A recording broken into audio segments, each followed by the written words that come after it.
बिस्मिल्लाहिर्रहमानिर्रहीम। अस्सलाम वालेकुम माय डियर स्टूडेंट्स। आज आपको before I start my exercise 2.5 I think let me take you to the laws of logarithms. Laws of logarithm जो कि 4 laws हैं, मैं उनके प्रूफ्स आपको लाजमी बताऊंगा कि ये कैसे करते हैं। तो आई विश कि आप लोग बड़े अटेंटिवली सुने, और चूंकि ये अक्सर औकात एग्जाम्स में भी आ जाता है तो आपके लिए काफ़ी बेनिफिशियल होंगे। स्टूडेंट, फर्स्ट लॉ है, इसको प्रोडक्ट लॉ भी कहते हैं, कि अगर लॉग बी दो चीज़ें मल्टीप्लाई हो रही हो तो आप पहले दोनों चीज़ों को लिखकर बीच में प्लस का साइन डाल देते हैं। लॉग दोनों के साथ लगता है, दो या दो से ज्यादा चीजें भी हो सकती है, एम एन पी क्यू, तो यहां भी एम एन फिर लॉग पी फिर लॉग क्यू, बेस साथ यही चलती जाएगी जो इसकी बेस दी हुई है। तो इसको मैं प्रूव करने जा रहा हूं। लेट्स स्टूडेंट, सबसे पहला काम ये करते हैं, फर्स्ट करें इसका नाम लॉग बी का जो एम है इसका नाम रख लेते हैं एक्स, ये रख लिया, और लॉग बी एन का नाम हम रख लेते हैं वाई। स्टूडेंट, इससे पहले आप एक लॉ पढ़ चुके हैं, और वो लॉ था हमारे पास कि लॉग, अगर हमारे पास कोई भी चीज हमारे पास दी हुई हो, कोई भी चीज दी हुई हो, जैसे हमारे पास दिया हुआ है log a b is equal to p दिया हुआ है, ऐसे कुछ दी हुई है, तो अगर मैं लॉग को खत्म कर दूं तो ये जो है वैल्यू ये उसकी पावर में चली जाएगी, और जो इसकी पावर है वो वैल्यू में चली जाएगी, यानी ये दोनों आपस में स्वैप हो जाएंगे, इंटरचेंज हो जाएंगे हमारे पास। बिल्कुल इसी तरीके से अगर ये वैल्यू दी और मैं लॉग लगाऊं, ये बेस में चला जाएगा, ये दो आपस में स्वैप हो जाएंगे, यानी ये दोनों ऐसे हो सकते हैं।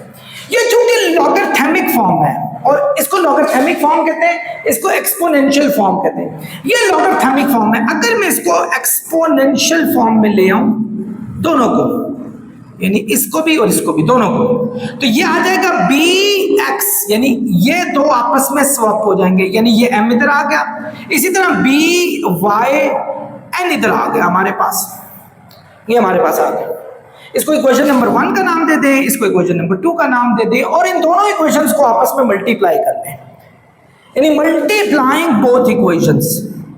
हमने दोनों इक्वेशंस को मल्टीप्लाई कर लिया, ये लीजिए, यानी बी एक्स को बी वाई में मल्टीप्लाई कर लूं, बी एक्स बी वाई से मल्टीप्लाई कर लूं, एम को एन से मल्टीप्लाई कर लूं।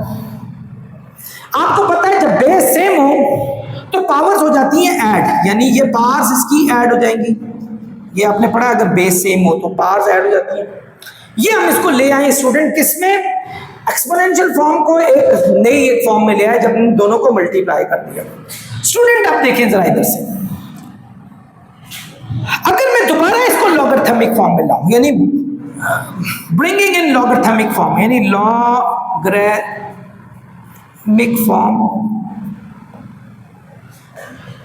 में ले आऊं, तो मैं क्या करूंगा, एम एन इधर आ जाएगा, एक्स प्लस वाई वहां चला जाएगा, और लॉग लग जाएगा, और ये बेस में चला जाएगा। यही पढ़ा था ना आपने, ये देखें, अगर मैं लॉग लगाता हूं ये बेस में चला जाता है, ये इधर आ जाएगा और ये उधर चला जाएगा हमारे पास, ऐसे ही होगा। यहाँ ये एम एन इधर आ जाएगा, यानी एम एन यहां आ गया, और ये हमारा एक्स प्लस वाई यहां चला गया।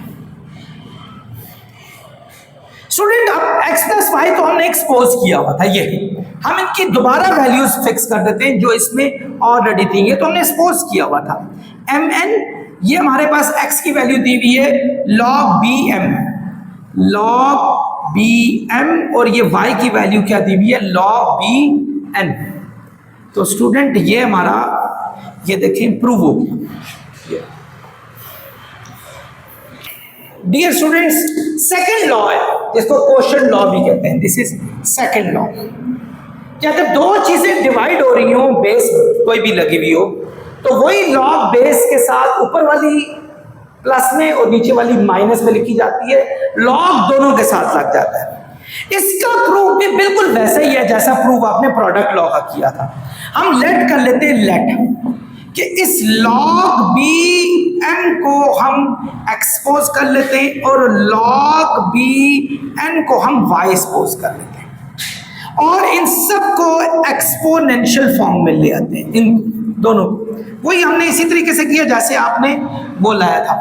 एक्सपोनेंशियल फॉर्म क्या होगी, लॉग जैसे ही खत्म होगा b की पावर x हो जाएगी और ये m उधर चला जाएगा। इसको फर्स्ट इक्वेशन बना लें और ये सेकंड इक्वेशन के ये लॉग जैसे ही खत्म होगा b की पावर y n हो जाएगी। इन दोनों को स्टूडेंट डिवाइड कर लें, डिवाइडिंग बोथ इक्वेशंस। जब हम इनको डिवाइड करेंगे B X over B Y is equal to M over N आ गया। ये आप लोग समझ गए होंगे। स्टूडेंट जब दो सेम बेस हो डिवाइड हो रहे हो तो उनकी पावर्स होती है माइनस, यानी एक्स माइनस वाई आ गया। ये हमारे पास एम ओवर एन आ गया। ये था स्टूडेंट हमारे पास एक्सपोनेंशियल फॉर्म। अब हम इसको दोबारा लॉगरिथमिक फॉर्म में ले आते हैं। ये ले जी लॉगरिथमिक फॉर्म में ले आए दोबारा। तो उसमें क्या होता है, जैसे ही आप लॉग लगाते हैं ये बेस में चला जाता है और ये दो आपस में स्वैप हो जाते हैं, यानी एम ओवर एन यहां आ गया और एक्स माइनस वाई यहां चला गया। एक्स की वैल्यू क्या है स्टूडेंट हमारे पास, log B M, log B M और इसकी है लॉग बी एन। ये आपने देखे ऊपर से। दोबारा वैल्यूज लगा ले और ये हमारा सेकंड प्रूफ जिसको क्वोशंट लॉ भी कहते हैं वो हमने प्रूव कर दिया। स्टूडेंट्स मूव करते हैं अब हम थर्ड लॉ की तरफ। पावर लॉ भी इसको कहा जाता है कि किसी की भी अगर पावर दी जाए तो पावर को आप पहले लिख सकते हैं। This is called the power law.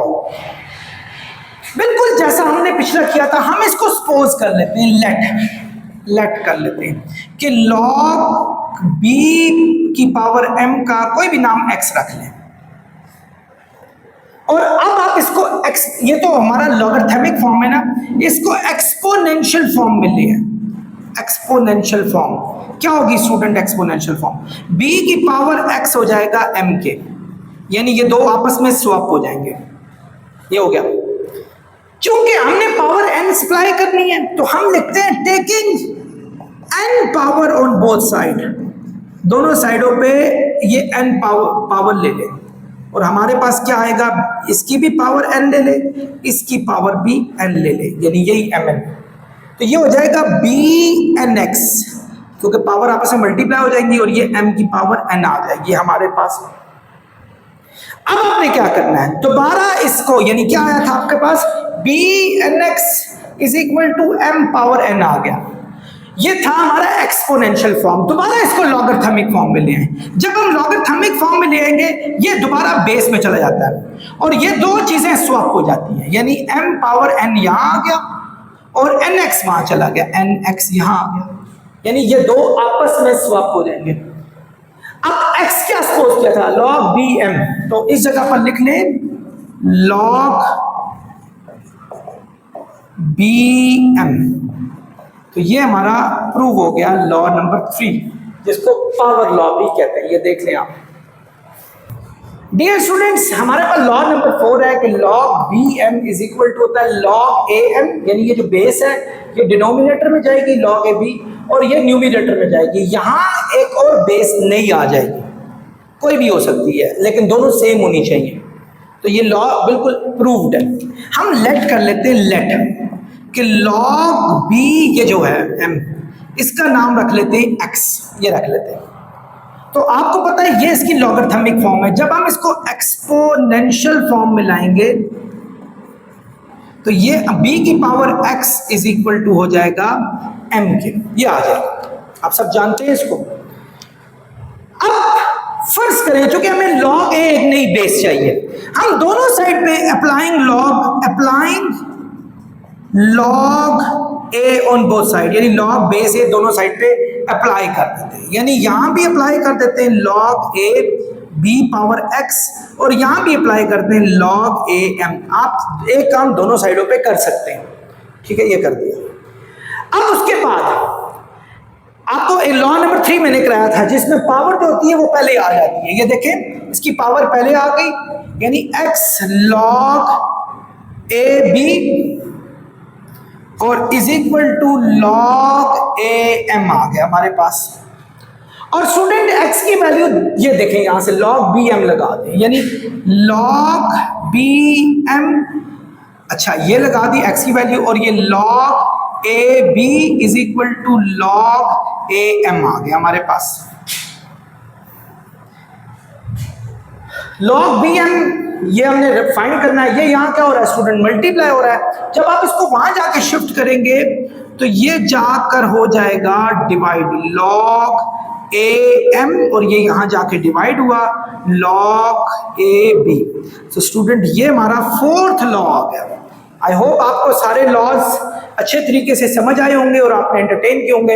इसके बाद हम लॉग की एक एक्सरसाइज करेंगे जिनमें ये सारे लॉज लगते हैं। इनफैक्ट ये लॉग के ये लॉज बड़े इंपॉर्टेंट हैं लॉगरिथम को समझने के लिए। तब तक के लिए आपसे इजाजत चाहता हूँ।